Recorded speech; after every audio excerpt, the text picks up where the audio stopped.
This is Tammy Tamayo, and I am submitting my Module 2 assignment in a speech form.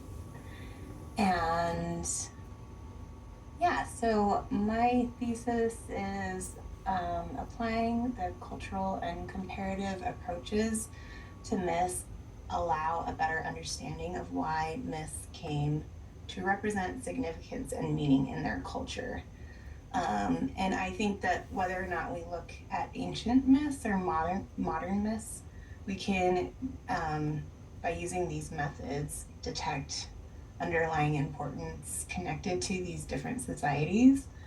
Um, One thing that stood out in the myths that we covered in this module was the with the comparative approach with Una Elish and Greek works of day was that there was this commonality of like this fear of um, like there was definitely conflict and as far as like succession or their predecessors, there was a lot of conflict in those two myths.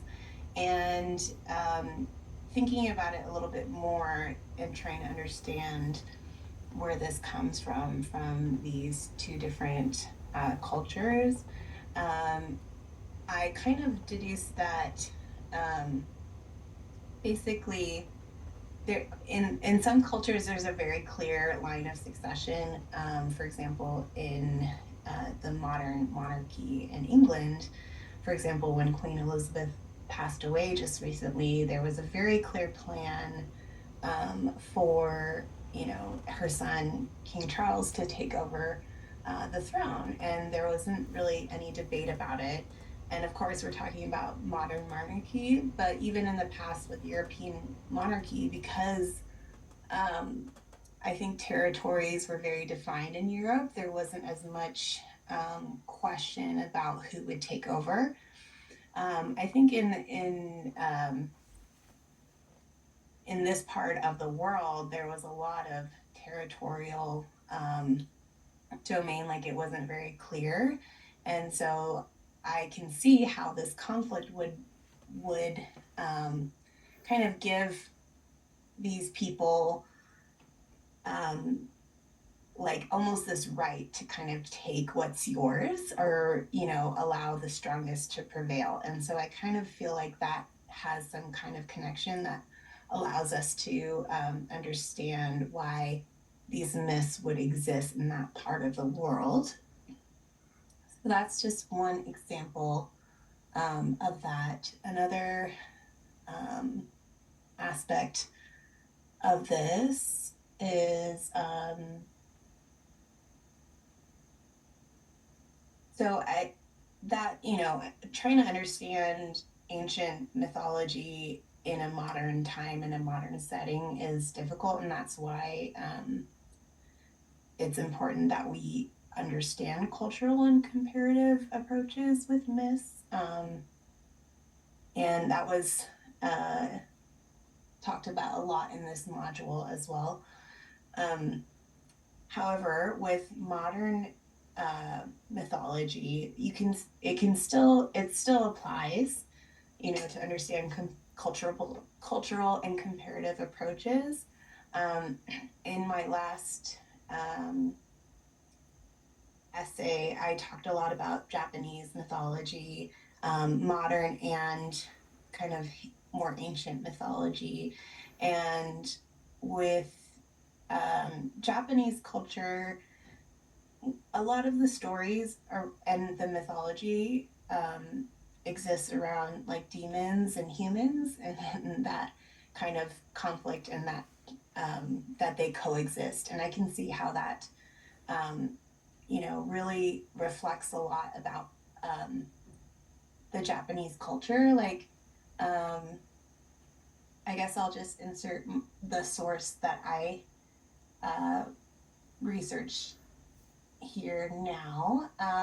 This is from Literature and Film as Modern Mythology. And basically, here's a quote.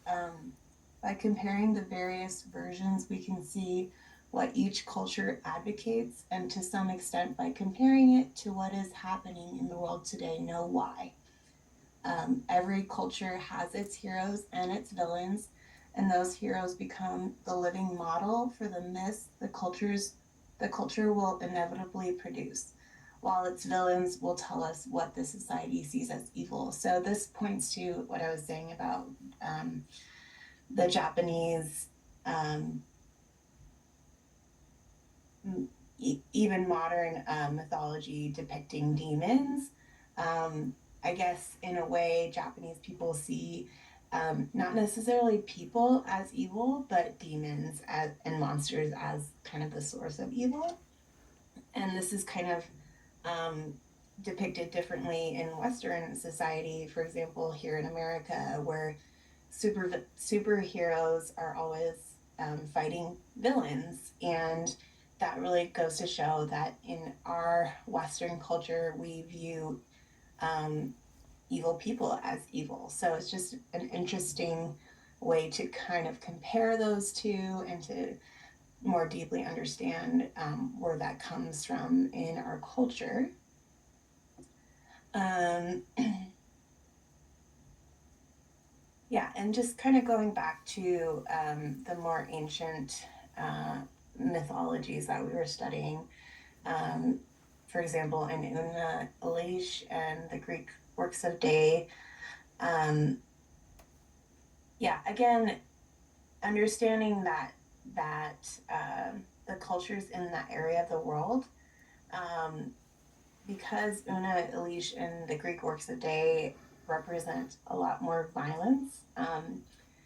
I kind of understand it as, these are still even today war torn parts of the world, and there's a lot of conflict, and I don't quite understand how it relates to like maybe certain beliefs that are held, but I think it can be kind of surmised as um, each side is kind of justifiably fighting for what they believe to be right. And it's kind of this constant back and forth that doesn't really end. And I think even those ancient mythologies reflect that as well. And you can kind of understand why maybe a culture might be more prone to war than certain others. And if we're even going to compare the Genesis story as well, there's not as much conflict between the individuals as there is like this internal conflict. Um, and yeah, and sorry, it's a little bit, my thoughts are a little jumbled, but I just have some notes here. Again, talking about like the passage of power. Yeah, especially in Una Elish and the Greek works, there's really this kind of survival of the fittest mentality of like, the strongest will prevail. For example, Zeus was, the strongest of his siblings, or, he was helped to overcome his father. So that could also reflect some kind of sense of um, the leadership that came from that is like, I'm sure survival, like strength, was a very um, important thing to have in a leader, especially at that time, when people were very much concerned about survival and being protected by the leaders that were in charge. um, I think in today, in more modern times, around the when there was, monarchy in France and Europe and England, it was more um, this.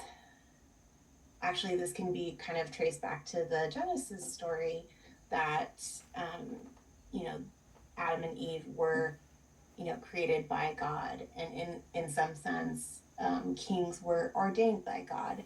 So there wasn't as much as a question as far as if this leader was fit to rule, it didn't really matter how strong the king was necessarily, but they just had this unquestioned power that they were given this position by God, and it was not to be questioned. And um, I think that can also be seen in the Genesis story a little bit, just with, it's not a question that God created Adam and Eve. That's just a fact. And and you can kind of see that in the culture as well, is like that position is important and is respected, versus as versus like in the other myths, those can be challenged, right? That position can be challenged and possibly overthrown. So again, it doesn't really matter if we're looking at ancient myths or modern myths in order to help understand the significance of each myth to connected to its culture. See, like the comparative approach is good to just kind of give you perspective on what is similar and what is different about these cultures, and then also just really understanding how cultures uphold certain beliefs, and it can help us understand why cultures are the way they are. And so this is a really great tool to not just understand myths for what they are at a surface level, but to really understand that they do have a lot more significance, and they represent um, pretty pretty powerful things for their respective cultures. And that's pretty much it.